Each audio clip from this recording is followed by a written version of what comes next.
할렐루야. 오늘은 1월 5일 요한일서 3장 11절부터 24절까지 말씀입니다.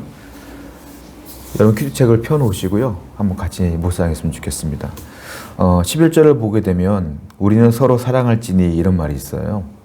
그러니까 하나님이 살면서 우리가 살면서 하나님께서 원하시는 것이 무엇이냐면 서로 사랑할지니, 즉 서로 사랑하는 것. 그것이 하나님께서 원하시는 것이다 라는 거예요. 이거는 새로운 계명이 아니에요. 자, 11절 뒤에 보면은 너희가 처음부터 들은 소식이라 이렇게 써 있거든요. 무슨 말이냐? 이건 원래부터 하나님께서 구약의 율법을 줄 때부터 있었던 내용이다 라는 거예요. 다만 예수님께서 이것을 가지고 정리해서 새롭게 우리에게 말씀하신 것이 서로 사랑하라 이런 것인 것 뿐이지, 원래는 구약과 신약과 똑같은 말씀으로 하나님이 하신 것이다. 성도는 서로 사랑하는 것, 그것이 우리의 사명이다 라고 말씀하시는 거예요. 그런데 12절을 보니까 가인이 나와요. 이게 무슨 말이냐? 가인이 아벨을 돌로 쳐 죽였어요. 그러니까 하나님께서는 원래 서로 사랑하는 것이 하나님의 뜻인데 인간은 창조 초기 때부터 이 말씀을 지킬 수 없었다라는 거예요. 왜 그럴까요? 악이 그 안에 있었기 때문에 그렇다라는 거예요. 여러분, 서로 사랑하라 이 말은요, 누가 지킬 수 있느냐면 자기 자신이 의로운 사람이 지킬 수 있는 거예요. 이 안에 악이 있는 사람은 서로 사랑할 수가 없는 거예요. 이거는 내가 노력으로 가능하지 않습니다. 의로운 사람만이 가능한 것이다 라는 거예요.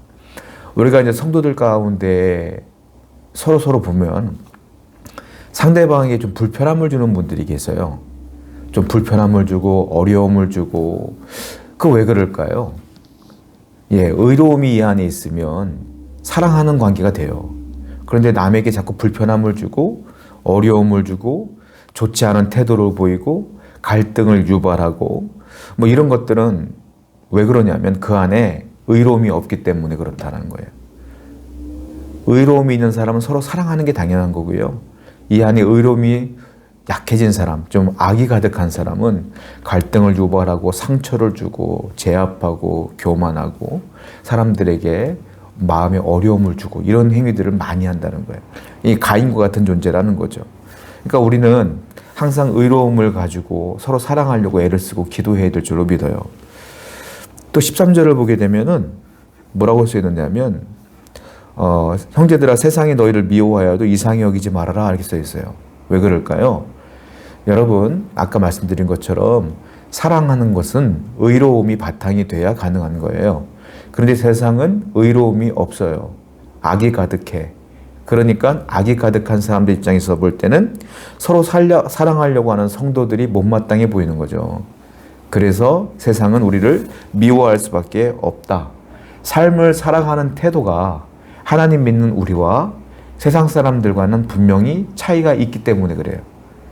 그러니까 그들이 우리를 미워하는 것이 지극히 당연한 것이다 라고 말하고 있는 것이다 라는 거예요.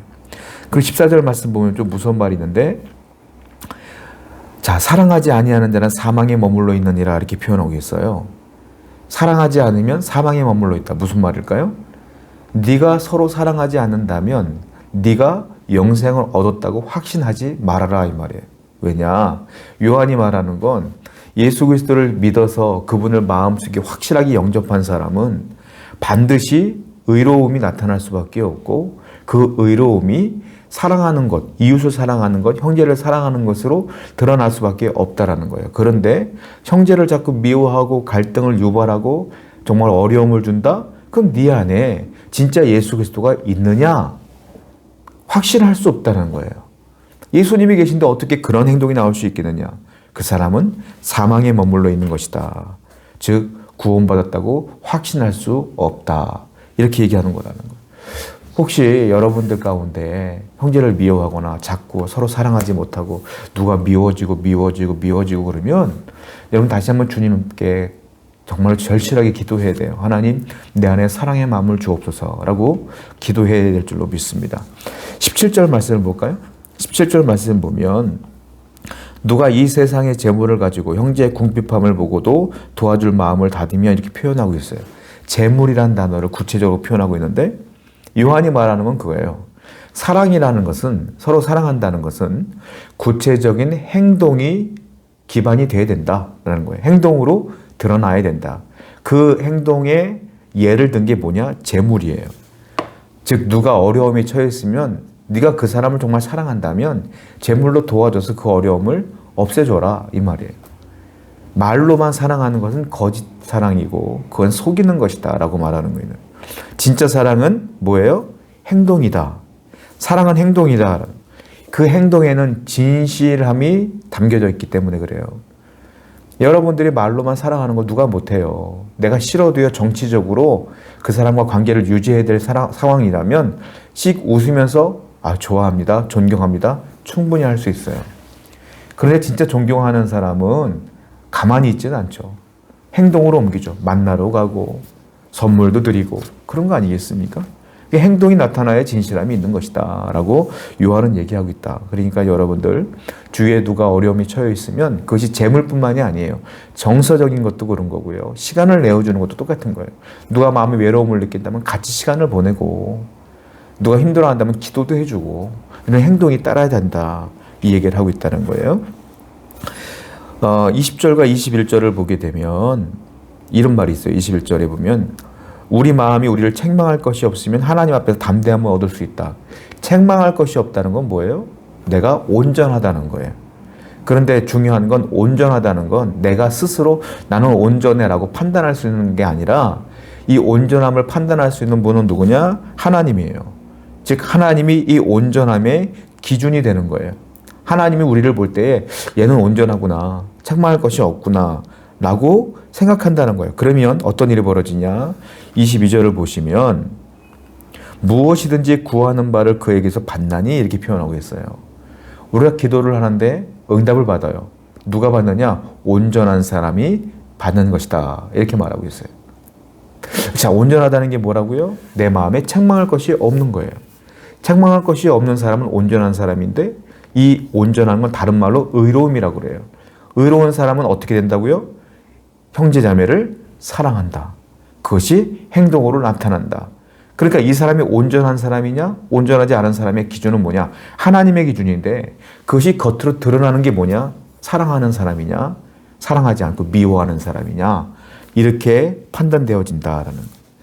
자, 23절을 보게 되면은 그의 계명은 이것이니 곧 그리스도 예수 그리스도의 이름을 믿고 그가 우리에게 주신 계명대로 서로 사랑할 것이라 마무리하고 있어요. 뭐라고 말합니까?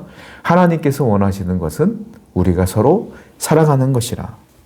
서로 사랑해서 우리가 의로운 사람이 되고 온전한 사람이 되어져서 우리가 하나님께 기도하면 그대로 응답받으며 신앙생활할 수 있는 온전한 사람이 되기를, 사랑이 충만한 사람이 되기를 원하신다라는 거예요. 사랑하는 성도 여러분, 오늘도 형제자매를 사랑하기 위해 기도하시기 바라겠고요. 오늘도 내가 미워하는, 불편해하는 누군가가 있다면 그분을 위해 기도하고 스스로 나 자신을 위해 기도하시는 여러분 되기를 축원드립니다. 기도하겠습니다. 아버지 하나님, 오늘도 서로 사랑하라는 말씀을 또 들었습니다. 이 말씀을 통하여 하나님의 귀한 진리를 깨달았사오니 온전하고 의로운 사람이 되어 기도에 응답받는 귀한 자 될 수 있도록 인도하여 주옵소서. 예수님의 이름으로 기도드렸습니다. 아멘.